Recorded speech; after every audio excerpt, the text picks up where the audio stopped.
Nous vivons tous dans la vie des hauts et des bas. Passons tous par des bonnes et des mauvaises phases. Il y a des moments de bonheur où tout semble fonctionner facilement, avec peu d'efforts.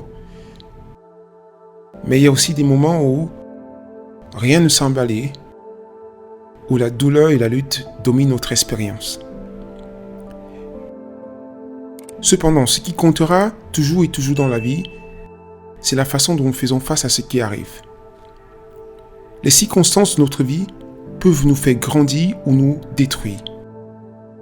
Cela ne dépend que de nous.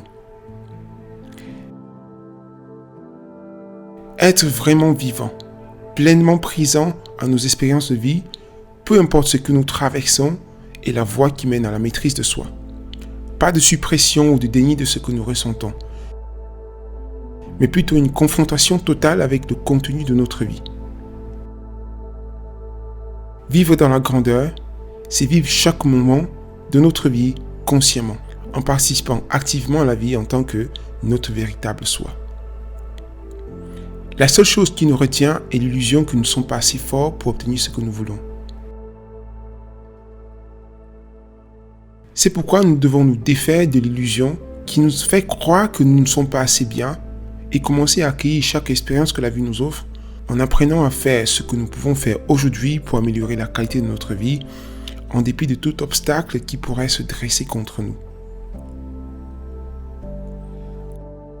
Commence donc à te poser cette question tous les jours. Suis-je vraiment vivant, plein d'énergie et passionné par ce que je fais tous les jours? Ou est-ce que je me contente de réagir à la vie telle qu'elle se présente, de suivre la même routine chaque jour et de simplement exister? Chacun de nos mouvements est un choix, car la vie ne nous tombe pas dessus. Elle se déroule à travers nous. Nous pouvons aller à gauche ou à droite, entrer ou sortir. Nous pouvons voir les choses comme bonnes ou mauvaises. Tout ne dépend que de nous. Chaque choix que nous faisons est basé sur une croyance et ces choix déterminent ce que nous obtenons dans notre vie. Entre autres, si nous vivons dans le manque ou l'abondance. Nos croyances, nos perceptions, nos suppositions et notre attitude ont un impact direct sur tous les aspects de notre vie, qu'il s'agisse de la famille, des affaires ou de la vie sociale. En grandissant, nous entendons tout le temps parler de tout ce qui ne va pas.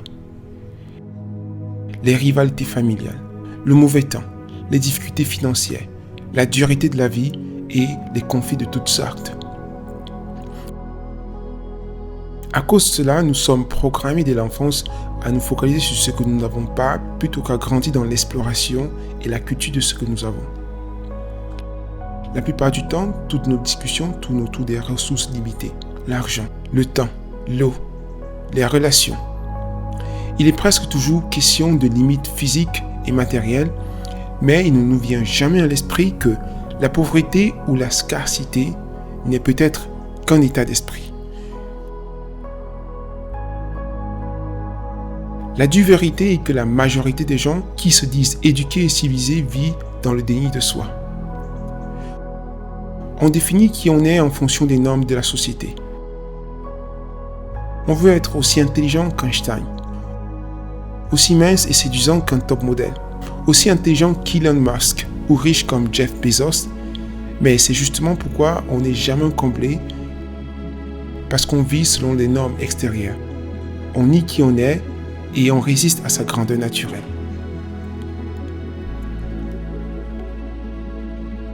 Le mal-être en soi n'est dû qu'à notre résistance à notre propre grandeur. Nous le créons lorsque nous nous concentrons sur ce que nous n'avons pas, au lieu d'être déjà reconnaissants pour ce que nous avons. Lorsque nous nous comparons au monde qui nous entoure et essayons d'atteindre des objectifs et des niveaux de performance basés sur des standards et des idéaux extérieurs. Hélas, il est plus facile d'essayer d'être comme tout le monde, de se fondre dans la masse pour se sentir en sécurité. Mais au final, on paye toujours le prix fort en vivant la vie de quelqu'un d'autre, individuellement ou collectivement. Voyons maintenant ce que signifie abondance. La recherche de l'abondance est une aspiration naturelle de tout être humain. Mais alors, Dans nos sociétés civilisées et avancées, l'abondance consiste à acquérir plus de matériel, plus de possessions, de pouvoir et de statut. Cependant, le paradoxe est que, bien que le niveau de vie ait augmenté de façon exponentielle au cours du siècle dernier, la satisfaction de vie personnelle et familiale n'a pas changé. De plus en plus de personnes vivent dans la prospérité sans pour autant en être comblées. Et pour cela sont continuellement en quête de sens et de signification. Malgré toutes ces splendeurs matérielles, nous ne sommes pas toujours heureux, car toutes les définitions externes de l'abondance ne nous ont conduit qu'à être prisonniers du mental.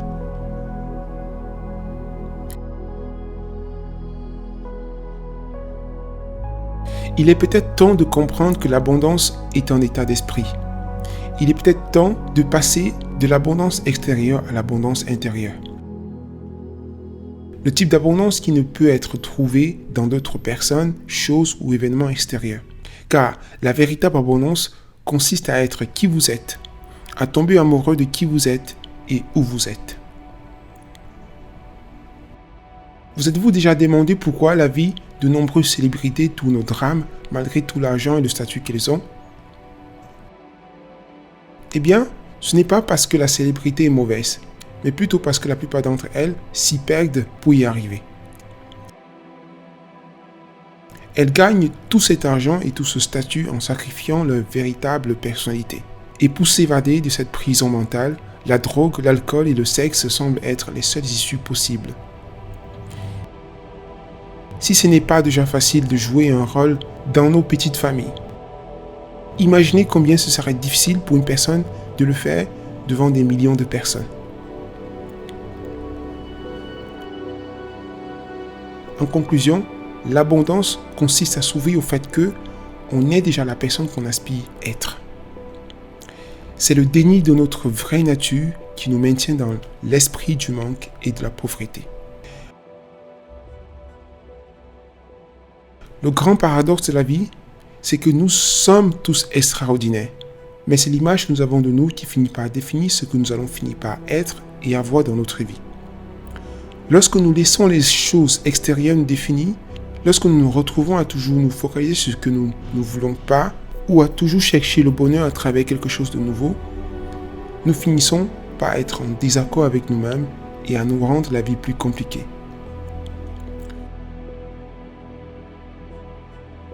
Ce n'est qu'en tombant amoureux de là où on est et avec ce que l'on a déjà que l'on commence à s'ouvrir à la vie. Nous devons nous voir tels que nous sommes et non pas comme nous sommes vus par la société ou nos parents. Si tant de gens vivent dans la lutte et le désespoir, c'est parce qu'ils ne se rendent même pas compte qu'ils ont oublié qui ils sont. Et c'est là même le pouvoir du conditionnement. Car même lorsque vous aurez compris ceci, lâcher prise sur cette lutte contre votre propre nature ne sera pas forcément facile. De la même façon que vous avez été programmé à vous régner, vous allez devoir vous reprogrammer à avoir plus de confiance dans le fait que vous êtes plus qu'assez bien tel que vous êtes.